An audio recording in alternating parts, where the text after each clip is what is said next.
प्यारी सात संगत जी, प्यार से बोलिए धन निरंकार जी। सतगुरु माता सुदीक्षा सविंदर हरदेव जी महाराज की जय। निरंकारी राजमाता गुरु वचन अवतार की जय। प्यार से बोलिए धन निरंकार जी। सत्संग जी, सतगुरु माता जी, राजपिता जी, जहाँ जहाँ भी संत महात्मा रहते हैं सभी के चरणों में शीश रखकर धन निरंकार जी प्रवान करना जी। तो सत्संग जी कहते हैं सतगुरु जब मिलते हैं तो सारे बंधन टूट जाते हैं। सत्संग जी, तो सत्संग जी, एक बार एक वृक्ष के नीचे पंडित जी कथा सुनाया करते थे और एक सेठ जी के पास पिंजरे में मैना थी। सत्संग जी, वो रोज कथा सुनती थी और कहते थे पंडित जी राम राम भजो तो बंधन टूटे। तो सत्संग जी, सेठ जी ने सोचा ये रोज सत्संग सुनती है मैना, कहीं मैं इससे हाथ ना धो बैठूं और ये भक्तों वाली अवस्था कि ये भी राम राम करती है, तो कहीं ऐसा ना हो कि ये हमसे छूट जाए।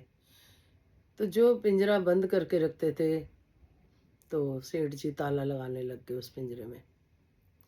अब पंडित जी जब कथा सुनाए और बोले कि बंधन टूटते हैं राम नाम जाप से,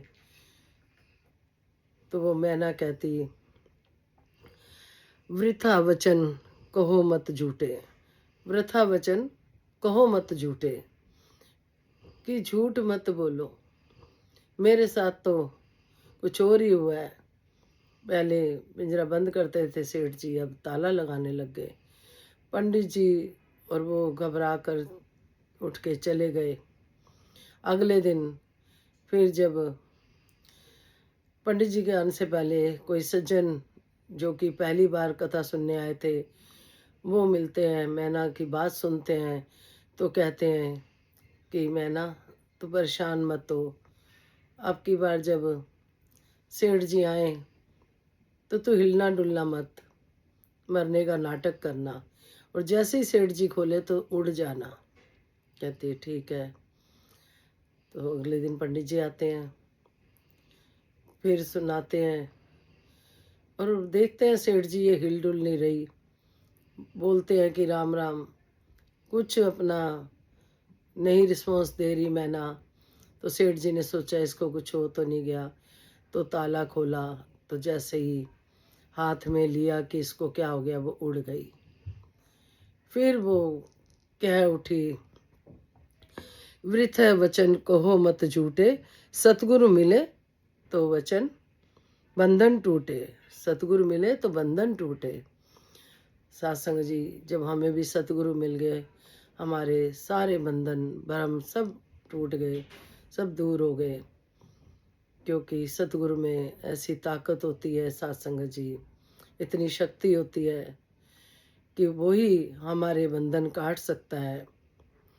तो दातार कृपा करे कि हम सत्संग से जुड़े रहें, वहीं से हम सारी शिक्षाएं प्राप्त करते हैं, वहीं से जीवन जीने की कला मिलती है, वहीं से अच्छे संस्कारों का सत्संग जी। फिर वही बात कि पहले हमारे घर से माता पिता से अच्छे अच्छे संस्कार मिलते हैं, फिर हम सत्संग जी सत्संग में जाते हैं, वहाँ से मिलते हैं। तो इस तरह से हमें जब ज्ञान हो जाता है, सतगुरु की कृपा हो जाती है, तो सारे बंधन टूट जाते हैं। तो दातार कृपा करना, अपने चरणों से लगाए रखना। धन्यकार जी।